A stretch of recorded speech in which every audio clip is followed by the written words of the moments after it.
इमरान खान साहब का स्टेटमेंट है नादरीन, ये स्टेटमेंट मैं आपके सामने रख देता हूं। बल्कि एक चीज और बताता हूं कि साद रिजवी के घर से भारतीय करेंसी भी बरामद हो गई।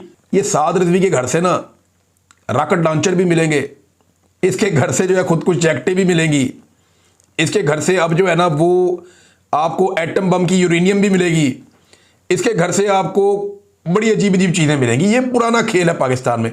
जिनापुर के नक्शे मिल गए थे, याद है आपको, एमक्यूएम के दफ्तरों से, कि जनाब वो एक नया मुल्क बनाने जा रहे थे, जिनापुर अलग करने जा रहे थे। आज तक कोई सबूत ही नहीं है। आपको याद है, ये अक्सर ऐसे करते हैं, जब भी किसी के खिलाफ हो जाते हैं तो उसके घर से हर चीज मिल जाती है। तारुल कादरी के घर से अजीबोगरीब चीजें इन्होंने ढूंढ ली थी एक दफा, बल्कि लेकर आए थे कि और चीजें डालनी है, वो तो कारकुन वहां पे अड़ गया, उन्होंने नहीं आने दी। तो ये रियासत का तरीका है, वारदात है। जिसको काबू करना हो वही हथियार इन्होंने इमरान खान के घर से पकड़े थे, वही हथियार इन्होंने तस्वीर निकाल के लगा दी कि ये साद रिजवी के घर से पकड़े गए। अंदाजा करें आप इनकी बेशर्मी का। इमरान खान साहब का स्टेटमेंट है। इमरान खान ने कहा, खैबर पख्तूनख्वा हुकूमत में तब्दीली का अमल ऐसन तरीके से मुकम्मल होने पर अपने तमाम मेंबरान असम्बली को मुबारकबाद पेश करता हूं। खैबर पख्तूनख्वा के अरकान ने जिस तरह नजरिए पर डट कर बिना किसी अगर मगर के मेरे नामजद करदा वज़ीर आला को वोट दिए है, वो काबिल सताइश है। मैं अली अमीन गंडापुर को भी खराज तहसीन पेश करता हूं, जिन्होंने बगैर किसी तरद्दुद के एक नहीं 3 मरतबा इस्तीफा दिया। ये हमवार ट्रांजेक्शन इस बात का सबूत है कि खैबर पख्तूनख्वा में तहरीक इंसाफ के नजरिए का बोलबाला है। गंडापुर के पास वैसे दूसरा ऑप्शन भी कोई नहीं था, तो अच्छा उन्होंने अपनी भी इज्जत बचाई है, अपनी फैमिली की भी बचाई है, और वो निकल गए इसमें से। अब सारा का सारा बर्डन जो है वो सुहेल अफरीदी पे है कि क्या वो ऑपरेशन के मामले में, मादनियात के मामले में, इमरान खान की रिहाई के लिए तहरीक के मामले में एक कंप्रोमाइजिंग पोजीशन में जाते हैं या एक नई तवानाई के साथ सबको इकट्ठा करते हैं। सुहेल अफरीदी को खुसूसी पैगाम इमरान खान साहब ने दिया। उन्होंने कहा, खुसूसी पैगाम देना चाहता हूं कि वो मेरा ओपनिंग बैट्समैन है, लिहाजा उसे खुलकर खेलना चाहिए। पाकिस्तान तहरीक इंसाफ मुल्क की सबसे बड़ी जमात है। इससे मुंसलिक लोगों को सिर्फ इसलिए गद्दार कह देना कि वो किसी पॉलिसी से मुत्तफिक नहीं है, इंतहाई खतरनाक अमल है। इस बुनियाद पर गद्दारी के सर्टिफिकेट बांटने और रियासत मुखालफत का लेबल लगाने वालों की दुकान बंद होनी चाहिए।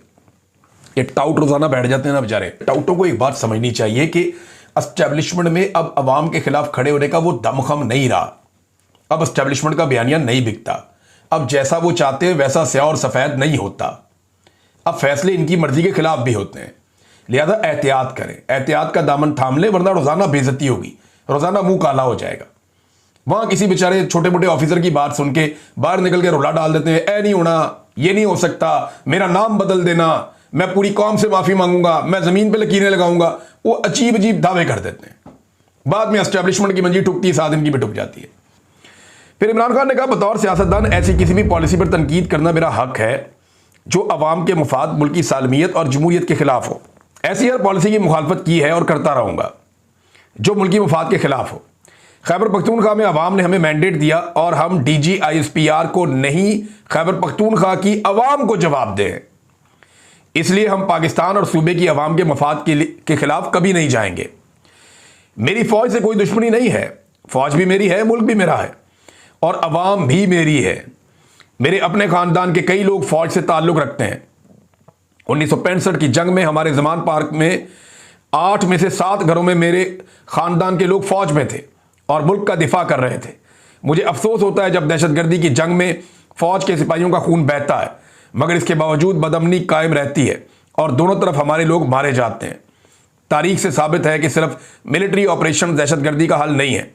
हमारा उसूली मौक़िफ़ है कि खैबर पख्तूनख्वा में मिलिट्री ऑपरेशंस काबिल कबूल नहीं है, क्योंकि इसमें कोलेटरल डैमेज के नाम पर मासूम लोग शहीद होते हैं और वो अपने इलाकों से दरबदर होते हैं।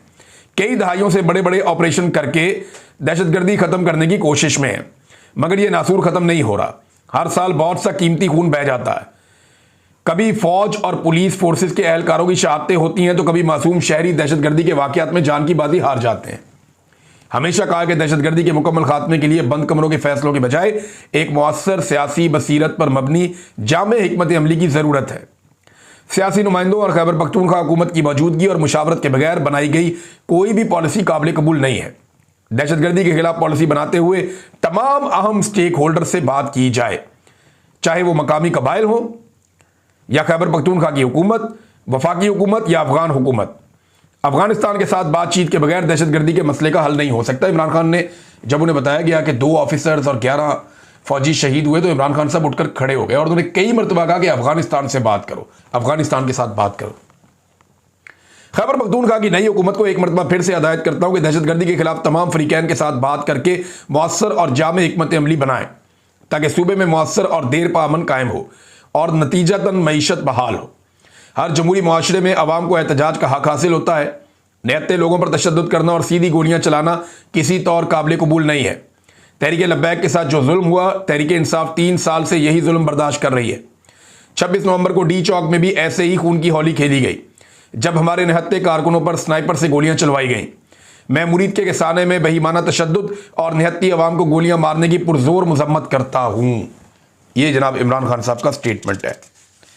अब नाजरीन, मैं आपको बैनुल अक़वामी फ्रंट से 1-2 खबरें बता दूं कि डोनाल्ड ट्रंप ना बड़ी गेम खेल गए।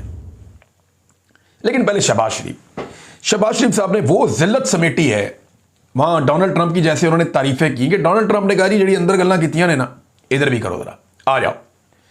और जो शहबाज शरीफ साहब के चेहरे की चमक थी और जिस तरीके से उन्होंने वहां पे चमकाया है शहबाज शरीफ साहब ने, जो लिशकाया है शहबाज शरीफ साहब ने, उसकी कोई माजी में मिसाल नहीं है। यानी डोनाल्ड ट्रंप को एग्जैक्टली पता है कि इन लोगों की औकात क्या है। और शहबाज शरीफ साहब ने पता नहीं बंद कमरों में क्या क्या बातें की होगी। तो अब शहबाज शरीफ साहब के बारे में उसको एग्जैक्टली पता था कि यह आदमी क्या कहेगा। आगे बुला लिया। शहबाज शरीफ ने वहां पे तारीफ की उस डोनाल्ड ट्रंप की जिन्होंने कहा कि मैंने बहुत हथियार दिए हमास को मारने के लिए, इसराइल को जो मांगा आपने दिया और उनका बेहतरीन इस्तेमाल किया इसराइल ने, यह भी डोनाल्ड ट्रंप ने कहा। शहबाज शरीफ साहब ने वहां उनकी तारीफ के जमीन आसमान के कलाबे मिला दिए, बहुत तारीफ की।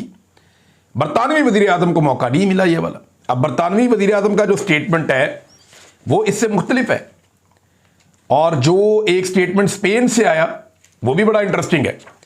स्पेन का जो प्राइम मिनिस्टर है वो ये कहता है कि ये जो डील हुई है अमन के लिए, इसका मतलब ये नहीं है कि इसराइल को छुट्टी मिल गई है या जो उन्होंने कत्लो गारत की है उसके ऊपर उनको इम्यूनिटी मिल गई है या उसकी माफी हो गई है। ये गजा का जो जेनोसाइड किया गया है या कत्लेआम किया गया है, नस्लकुशी की गई है, इसका जवाब तो देना पड़ेगा। ये स्पेन कह रहा है और पाबंदियां बरकरार रखने की बात कर रहा है। एक गैर मुस्लिम मुल्क का हुक्मरान ये कह रहा है। बरतानिया क्या कह रहा है? वो कह रहा है जनाब इसराइल को यहां पैसा देना चाहिए गजा की तामीर नौ के लिए जो उसने दबाई फेरी है। आपका वजीर आजम नहीं बोलता, ना जुल्म के खिलाफ बोला, ना मजलूम के हक में बोला। बोला क्या? सिर्फ एक ताकतवर और बड़े आदमी की वहां तारीफ करके आया। आज पाकिस्तान कहां खड़ा है? आज कहां खड़ा है पाकिस्तान? हम सब जानते हैं। और डोनाल्ड ट्रंप बड़ी गेम कर गए। यानी यरगमाली और लाशें वापस लेने का बहुत दबाव था नेतन्याहू पे, तो वो तो वापस हो रही हैं। अब मुकम्मल ट्रांजैक्शन होने वाली है। मुसलमान ममालिक का जो खतरा है उसको भी कम करना था, तो ये अमन मुआहदा भी करवा दिया। लेकिन गजा में फलस्तीनियों को ये आराम से रहने देंगे ऐसी कोई गारंटी नहीं है, क्योंकि इजरायली फाइनेंस मिनिस्टर ने कहा है कि गजा में सिक्योरिटी की गारंटी की एक ही सूरत है और ये हम जरूर करेंगे कि वहां पे यहूदियों की आबादकारी की जाए। अब फलस्तीनियों के इलाके में वहां पे भी यहूदियों की आबादकारी की जाएगी। एक नया मसला पैदा हो जाएगा, लेकिन कंट्रोल सारा का सारा जाएगा इसराइल के पास, ये हमें नजर आ रहा है। और हमास को फिर से डोनाल्ड ट्रंप ने भी वादे धमकी लगा दी है कि अगर हमास गैर मुसल्ला नहीं होती तो पुरतशद्दुद रास्ता अपनाएंगे। मैं कोई खेल नहीं खेल रहा। तो एक बात तो आप सारे लोग समझ लें कि जो दिखाई देता है वो होता नहीं है। और आपके वजीर आजम ने पाकिस्तानी मौक़िफ़ जो कई दहाइयों से है उसको पसे पुश्त डाल के एक नया मौक़िफ़ अपनाया है, जो वो मौक़िफ़ नहीं है जो कायदे आज़म मोहम्मद अली जिन्ना का था। आज एक डिफरेंट मौक़िफ़ है, एक डिफरेंट पॉलिसी है। पाकिस्तान ने प्रो अमेरिका और प्रो इजराइल पॉलिसी जो है उसको अडॉप्ट किया है। इसराइल के खिलाफ हर किस्म की पॉलिसी तर्क कर दी है, उनके ऊपर तनकीद बंद कर दी है और उनसे जवाब लेना बंद कर दिया है। जबकि डोनाल्ड ट्रंप को खुश करने के लिए उन्होंने वो तमाम चीजें की जो डोनाल्ड ट्रंप ने उनसे मांगी हैं। ये हकीकत है, आप इससे भाग नहीं सकते। आने वाले दिनों में मजीद क्लैरिटी आ जाएगी इन चीजों में।